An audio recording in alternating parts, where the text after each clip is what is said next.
नमस्कार. थेंबुटा याचा अर्थ पाऊस म्हणजे फक्त आनंदी आनंदच असतो असं सांगून पावसावरचा गौरव सोहळा नाही करायचा. पाऊस कधी वेळेत येतही नाही. दारुडा बाप कुटुंबाला वाऱ्यावर सोडून बेपत्ता होतो. कधी तसा वागतो पाऊस. पावसाच्या लहरीपणामुळं कधी पेरण्याच होत नाहीत. लग्नात चक्क मुख्य नवरदेवच गायब व्हावा तसा कधी ऐन पेरणीत पाऊसच गायब असतो. प्रसंगी मडं झाकून पेरणी करणाऱ्या शेतकऱ्यांना अशावेळी काय करावं? केव्हा आरंभशुरासारखा मृगाच्या पहिल्या दिवशी दाखल होतो, पण नंतर शाळेतून पळालेल्या पोरासारखा तो फरार होतो. मग दुबार पेरणी, नापिकी, दुष्काळ, कर्जबाजारी असे सगळे सोयरे चिकटतात. पंचमीला लेकीसाठी बांधलेल्या झोक्याच्या दोरीलाच बाप लटकून घेतो किंवा मुक्ती हवी म्हणून गटागटा कीटकनाशक औषध पितो. पाऊस नसला की शेतगाव सुटकी होतं. अशावेळी नागड्या पोराच्या कमरेला लिंबाची पानं बेडक्या बांधून धोंडी धोंडी पाणी दे म्हणत ग्रामदेवताला आंघोळ घातली जाते. येणाऱ्या पाहुण्यांची वाट पाहत एखाद्यानं फाट्यावर एळभर बसून राहावं तशी जागोजागी पावसाची वाट पाहिली जाते. आता सारखी अल्निनोची खबरबात आधी नसे. पूर्वी पावसाचे काही ठोकताळे होते.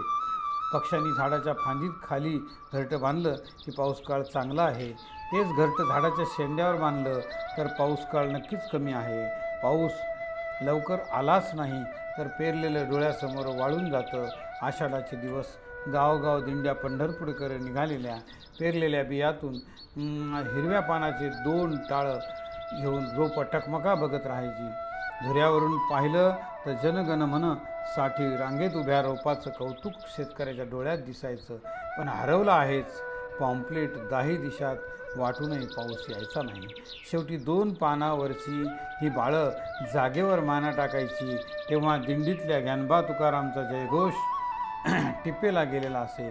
काळ्या मातीत मरून पडलेल्या हिरवा पांडुरंग पाहताना पावसाला काही कसं वाटत नसेल. एवढीही संवेदना नसेल तर हे थेंबुटे एवढ्या दूरवरून येतातच कशाला? मौजमजा करायला असं उद्विग्न व्हायला होतं. आपण आपल्यापुरता विचार करणारी पोटभरू माणसं आहोत. सगळ्या भोवतालचे अर्थ आपल्याला हवे तसे लावतो. अतिवृष्टी होऊ दे नाहीतर दुष्काळ पडू दे, कुणाचं जगणं उद्ध्वस्त करण्यासाठी हे होत नसतं. पण पाप फार वाढल्यामुळे निसर्ग बेताल झाला आहे असा एक युक्तिवाद असतोच. पण पापपुण्याच्या संकल्पना नव्हत्या तेव्हाही निसर्गाचं स्वतःचं एक संतुलन होतंच. निसर्गाचं एक चक्र असतं, एक स्वभाव असतो. आणि हो, या जगात पाप कधी नव्हतं. फक्त पाप आधी झाकून होतं, आता उजागर झाले. माणूस कितीही प्रगत झाला तरी एक प्राणीच आहे. त्याचा विवेक ढळतोच. मग माणूस निसर्गाबद्दलही संवेदना हरवून बसतो. निसर्गावर म्हणजेच आभाळमाती, झाडवेली, नदी नाले, शेतशिवार, डोंगरदऱ्या, पशुपक्षी, पाऊस पाणी हे आपले आस्थेचे प्रश्न आहेत. त्याबद्दलची कृतज्ञ जाणीव ही आपली संस्कृती आहे. म्हणूनच पर्जन्यसूक्त मार्गे एरे एरे एरे एरे पावसा ते कालचा पाऊस आमच्या गावात आलाच नाही अशी पावसाची रूपं चित्रित झाली.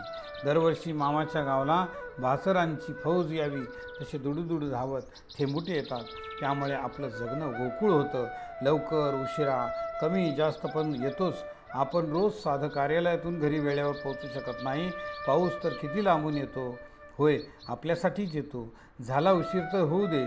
आल्याबरोबर त्याला पर्जन्यमानाच्या प्रमाणाचे आकडे दाखवू नका. अल्निनोचा अनुभव विचारू नका. शहरात पावसामुळे कपडे वाळवायचा जटिल प्रश्न असतो अशी तक्रार लगेच पुढे करू नका. एवढ्या लांबून धडपडत आपल्यासाठी ओलचिंब आलाय ना, मग त्याला आधीच डोकं पुसायला लावा. डोकं पुसायला टॉवेल द्या. गरमागरम वाफाळलेल्या कॉफीचा कप तयार ठेवा. तो लगेच संध्याकाळच्या गाडीनं जाणार नाही आहे, थांबणार आहे. तो थांबणार आहे. निवांत गप्पा होतीलच.